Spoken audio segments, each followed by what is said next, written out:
Bueno, muchas gracias por estar acá. Thank you so much for being here tonight. Thank you to the Roja Collective. It's a real honor to be here tonight.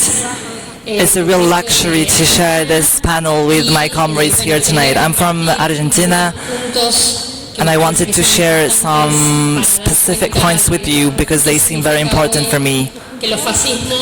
They are very important to me, so we can try understanding fascisms today. Fascisms today want to destroy grassroots movements and feminist movements right now in Argentina. In Argentina, there's no doubt we need to call the current government fascist. This government is constantly making its own actions in mirror to the government actions in the United States. The government in Argentina is creating new forms of destructions and new forms of fascisms that are presented as examples and inspirations for the Trump government.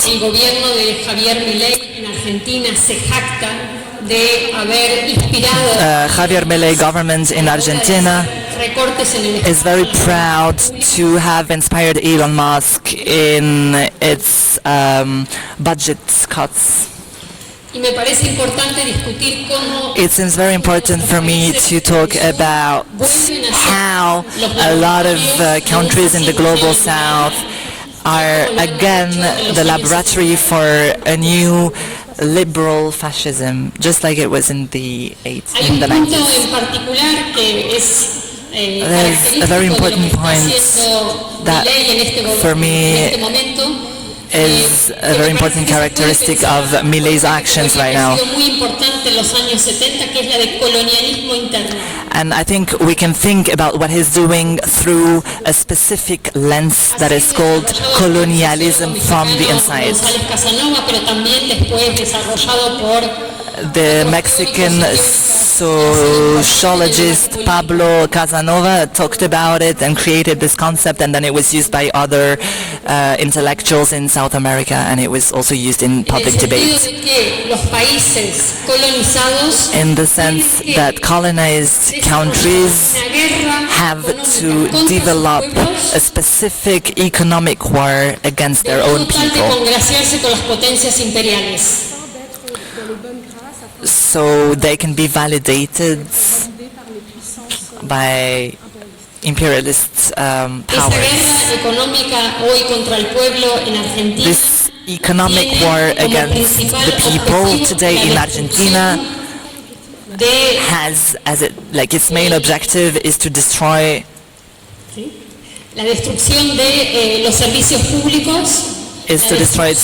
public services, indigenous communities, the destruction of the feminist and queer movement, the destruction of healthcare, of public universities, basically everything that makes collective life possible.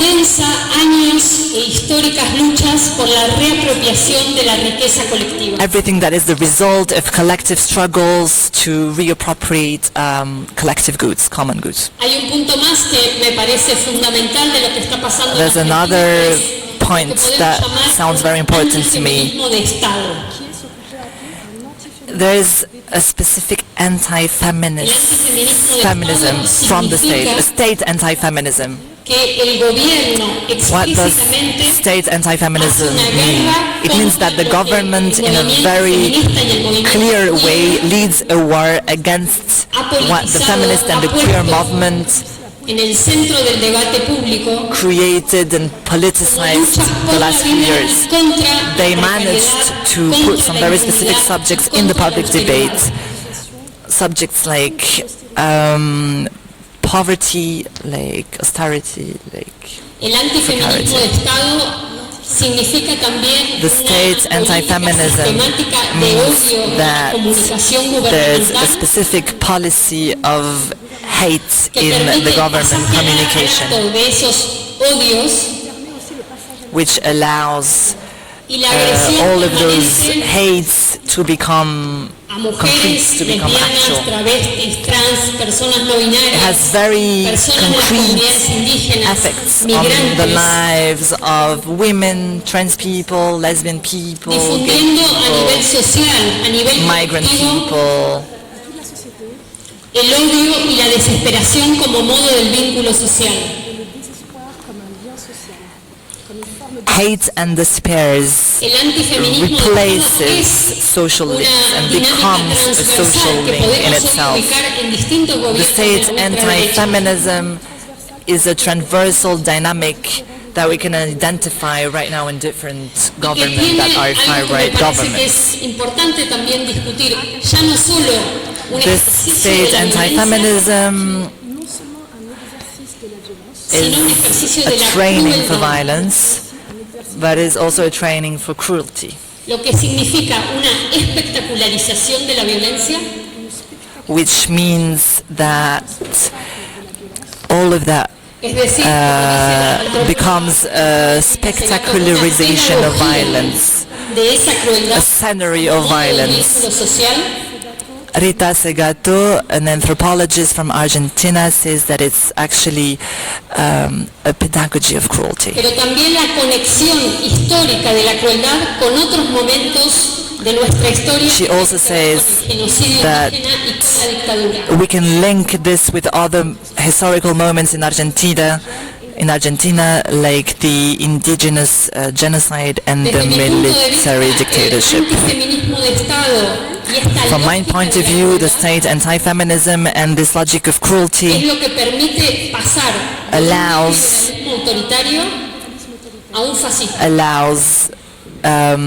the way from authoritarianism to fascism. It is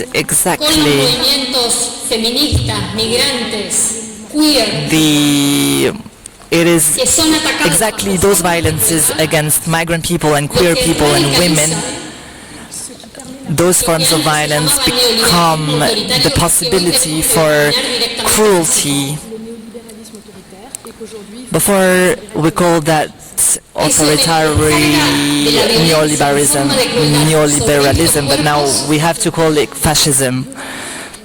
This amount of violence against those bodies, those existences, allows fascism to become a politic of government, a politic for the government. Today in Argentina, the government is negotiating a new debt with the International Monetary Fund. It's part of a historical mechanism of colonial dependency, but it's also a historical excuse for making the population poorer. Today, the International Monetary Fund asks for the decrease of pension, and particularly pensions of workers, of worker women, of pensions that recognize the domestic work that is not like official because it's housewives. So it's like the pension for housewives. The slogan "Women, Life, Freedom" for us in Argentina was very important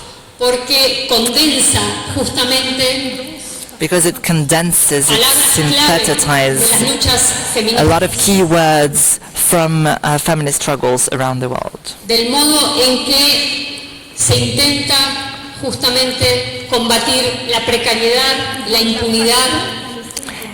It talks about the way we try to fight against precarity and impunity.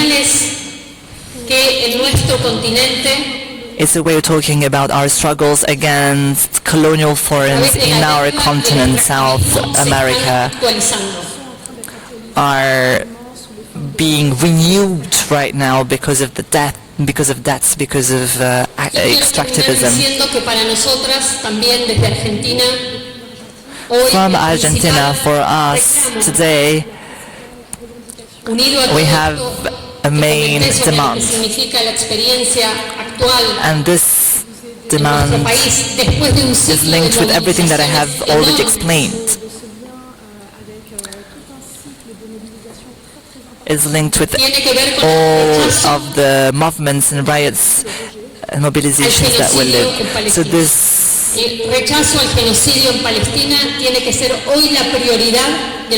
demand is to refuse and to oppose the genocide in Palestine. For us, it needs to be the priority for every feminist movement in the world.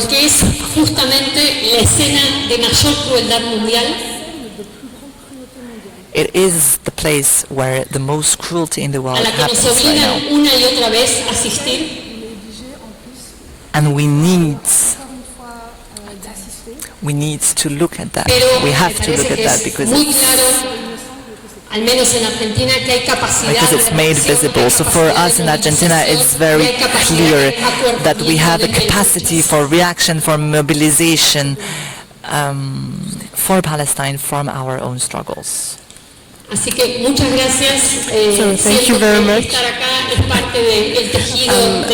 feel like being here is a way to meet solidarities, to create a feminist solidar struggle that is both popular and anti-racist. Thank you a lot.